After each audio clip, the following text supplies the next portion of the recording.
இது ரேஷன் அரிசியில் அரைச்ச இட்லி மாவு தாங்க. நான் 4 டம்ளர் ரேஷன் அரிசிக்கு 1 டம்ளர் இட்லி அரிசி சேர்த்து ஊற போட்டுட்டு 3/4 டம்ளர் கருப்பு உளுந்து அது தனியாக ஊற போட்டு இட்லிக்கு அரைச்சி எடுத்து வச்சுருக்கேன்.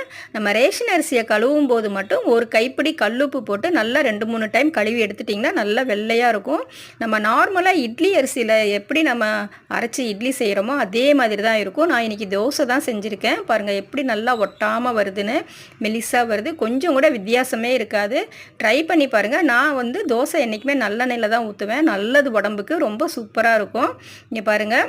அதே மாதிரி கருப்பு உளுந்து நம்ம 1 டம்ளர் நார்மலாக வெள்ளை உளுந்து சேர்த்துறதுக்கு பதிலாக 3/4 டம்ளர் கருப்பு உளுந்து சேர்த்தாவே போதும். உங்களுக்கு மாவு நிறைய ஆகும். இந்த தோசைக்கு நல்லா சூப்பராக ஒரு தக்காளி குருமா செஞ்சு அப்படியே தொட்டு சாப்பிட்டு பாருங்கள். செம்ம சூப்பராக இருக்கும். நீங்கள் கண்டிப்பாக இதை ட்ரை பண்ணிவிட்டு சொல்லுங்கள். ரொம்ப ரேஷன் அரிசி நம்ம இட்லி அரிசி மாதிரியே தான் நல்லா கழுவி எடுத்துகிட்டு செய்யலாம். பிடிச்சிருந்தா லைக் பண்ணுங்கள், ஷேர் பண்ணுங்கள், நம்ம சேனலை சப்ஸ்கிரைப் பண்ணுங்கள்.